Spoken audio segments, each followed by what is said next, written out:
ഒരു സന്ധ്യാസമയത്ത് ചായയൊക്കെ കുടിച്ചിരിക്കുന്ന സമയത്താണ് അങ്കമാലിയിൽ നിന്നൊരു ഫോൺ കോൾ വരുന്നത്. അങ്കമാലിയിലെ പ്രധാനമന്ത്രി അല്ല വിളിച്ചത്, അങ്കമാലിയിലുള്ള അപ്പോളോ അഡ്ലക്സ് ഹോസ്പിറ്റൽ ടീമാണ് വിളിച്ചത്. അവരടുത്ത ആഴ്ച 30ഓളം ഗർഭിണികളായിട്ടുള്ള സ്ത്രീകൾക്ക് ബേബി ഷവർ കൊടുക്കുകയാണ്. മാതൃ 2.0 എന്ന പേരിൽ ആ പ്രോഗ്രാം കവർ ചെയ്യാനും അതിൻ്റെ ചീഫ് ഗസ്റ്റായിട്ടും ഇൻവൈറ്റ് ചെയ്യാൻ വേണ്ടിയാണ് അവർ വിളിച്ചത്.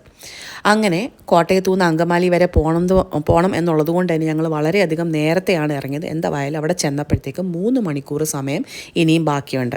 അപ്പോൾ അത്രയും സമയമുള്ളത് കൊണ്ട് അവിടുത്തെ സീനിയർ കോർഡിനേറ്റർ ഫുഡൊക്കെ കഴിച്ചിട്ട് വരുമെന്ന് പറഞ്ഞു. ഫുഡ് കഴിച്ചിട്ട് വന്നിട്ടും 2.5 മണിക്കൂർ സമയമുണ്ട്. എന്നാൽ പിന്നെ ഞങ്ങളുടെ ഗൈനക്കോളജി ഡിപ്പാർട്ട്മെൻറ്റ് വന്നൊന്ന് കാണുമെന്ന് പറഞ്ഞ് അവർ ആദ്യം എന്നെ കൊണ്ടുപോകുന്നത് LDRP എന്ന് പറയുന്ന ഒരു റൂമിലേക്കാണ്. ഒരു പേഴ്സണൽ മൊമെൻറ്റ്, അതാണ് ഈ ഒരു റൂമെന്ന് പറയുന്നത്.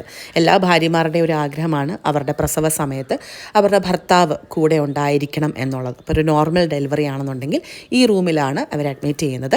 ഭർത്താവിനും അതുപോലെ അമ്മയ്ക്കും ഫാമിലിക്കും ഒക്കെ പ്രഗ്നൻസി സമയത്ത്, അതായത് പ്രഗ്നൻസി സമയത്ത് ഡെലിവറി സമയത്ത് നമ്മുടെ കൂടെ നിൽക്കാൻ പറ്റുന്ന ഒരു റൂമാണിത്.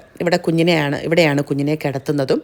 അതുപോലെ തന്നെ എല്ലാവിധ സൗകര്യങ്ങളും ഈ റൂമിലുണ്ട്. 2 ബൈസ്റ്റാൻഡേഴ്സിന് കിടക്കാനുള്ള ബെഡുണ്ട്, TV ഉണ്ട്, AC ഉണ്ട്, അതുപോലെ ഫ്രിഡ്ജുണ്ട്, വാഷ് ബേസിൻ, ടോയ്ലറ്റ്, വാർഡ്രോബ്, എല്ലാവിധ സൗകര്യങ്ങളുണ്ട്. അത് മാത്രമല്ല ഒരു സ്പെഷ്യൽ മൊമെൻ്റ് കൂടിയുണ്ട്.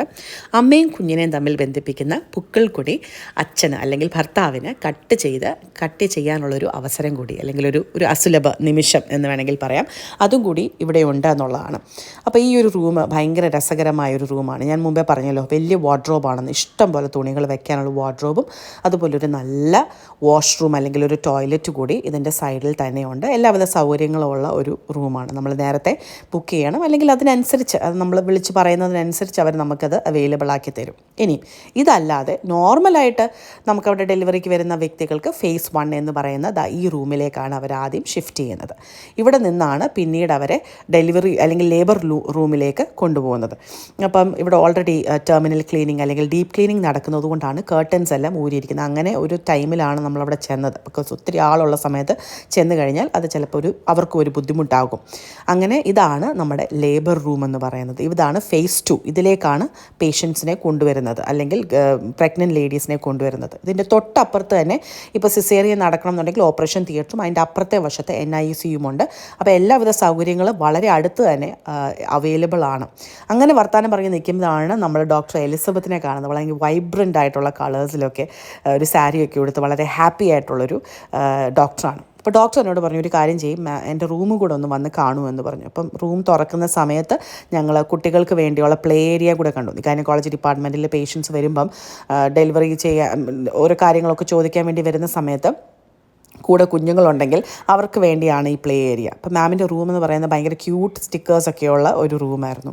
മാമിനോട് ഞാൻ അങ്ങോട്ട് ചോദിച്ചു, മാം PCODയുടെ ഒരു സെഗ്മെൻറ്റ് എടുക്കുന്നതിന് കുഴപ്പമുണ്ട്. അങ്ങനെ ഒരു ഡീലക്സ് റൂമിനകത്തിരുന്ന് ഞങ്ങൾ ആ സെഗ്മെൻറ്റ് എടുത്തുകൊണ്ടിരിക്കുമ്പോഴാണ് താഴേന്ന് ഫോൺ കോൾ വരുന്നത്, പ്രോഗ്രാം സ്റ്റാർട്ട് ചെയ്തു, താഴേക്ക് വരുമെന്ന്. അങ്ങനെ ഞങ്ങൾ താഴേക്ക് വന്നപ്പോൾ ഓൾറെഡി എല്ലാ ഗർഭിണികളും നമ്മുടെ മോം ടു ബിയുടെ സാഷ ഒക്കെ ആയിട്ട് റെഡിയായിട്ട് നല്ല സുന്ദരികളായിട്ട് നിൽക്കുകയാണ്. ഒരു പ്രത്യേക വൈബ്, ഒരു മൊമെൻ്റാണ്.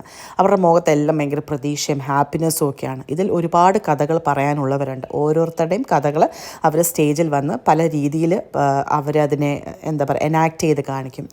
അപ്പോൾ അതിനെ ഉദ്ഘാടനമൊക്കെ ചെയ്തതിന് ശേഷം, ഒരു പ്രാർത്ഥനാ ഗീതത്തോടു കൂടി ഉദ്ഘാടനമൊക്കെ ചെയ്തതിന് ശേഷം എൻ്റെ ഒരു ചെറിയ സ്പീച്ച് ഉണ്ടായിരുന്നു. ആ സ്പീച്ചും എല്ലാം കഴിഞ്ഞിട്ട് ഞങ്ങൾ വളരെയധികം മനോഹരമായിട്ട് പ്രോഗ്രാമിലേക്ക് കടക്കുകയാണ്. ഒരുപാട് ഗെയിംസൊക്കെ ഉണ്ടായിരുന്നു.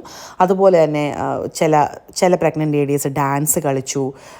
അതുപോലെ അവരവരുടെ സ്റ്റോറി പറയുന്ന രീതിയിലുള്ള എനാക്ട്മെൻ്റ് ഉണ്ടായിരുന്നു. പിന്നെ അവർക്ക് വളകാപ്പുണ്ടായിരുന്നു. അവരെ സ്വീറ്റ്സ് കഴിപ്പിക്കുന്ന ഒരു മൊമെൻ്റ് ഉണ്ടായിരുന്നു. എല്ലാ മൊമെൻറ്റ്സും നമുക്ക് ക്യാപ്ചർ ചെയ്യുമ്പോൾ ഭയങ്കര ഹാപ്പി മൊമെൻ്റാണ് ശരിക്കും പറഞ്ഞാൽ. അതിലൊരുപാട് പേര് ടെസ്റ്റിമണീസ് പറയാൻ വേണ്ടി സ്റ്റേജിലേക്ക് അവരുടെ ഭർത്താവുമായിട്ട് വന്നു. അതിൽ ചിലർ വർഷങ്ങൾക്ക് ശേഷം കുഞ്ഞുങ്ങളുണ്ടായവരുണ്ട്. അവരുടെ സ്റ്റോറി പറഞ്ഞു. ചില പ്രശ്നങ്ങളിലൂടെ, കോംപ്ലിക്കേഷൻസിലൂടെ കടന്നു പോയിട്ട് അതിനെ ഓവർകം ചെയ്തവരുണ്ടായിരുന്നു. അവരുടെ കഥകൾ പറയുന്നു. അവരുടെ ഫസ്റ്റ് പ്രഗ്നൻസി ഇവിടെ ആയിരുന്നു, സെക്കൻഡ് പ്രഗ്നൻസിയും ഇവിടെ ആയി. അപ്പോൾ ആ ഫസ്റ്റിലുണ്ടായിരുന്ന എക്സ്പീരിയൻസും സെക്കൻഡിലുണ്ടായ എക്സ്പീരിയൻസും അങ്ങനെ ഷെയർ ചെയ്തവരുണ്ടായിരുന്നു. പക്ഷേ ഭയങ്കര എനർജിയും ഭയങ്കര കോൺഫിഡൻസും ഭയങ്കര സന്തോഷവും എല്ലാവരുടെ ഇടയിൽ ഉണ്ടായിരുന്നു എന്നുള്ളതാണ് ഇവിടുത്തെ ഒരു ഭയങ്കരമായ പ്രത്യേകത.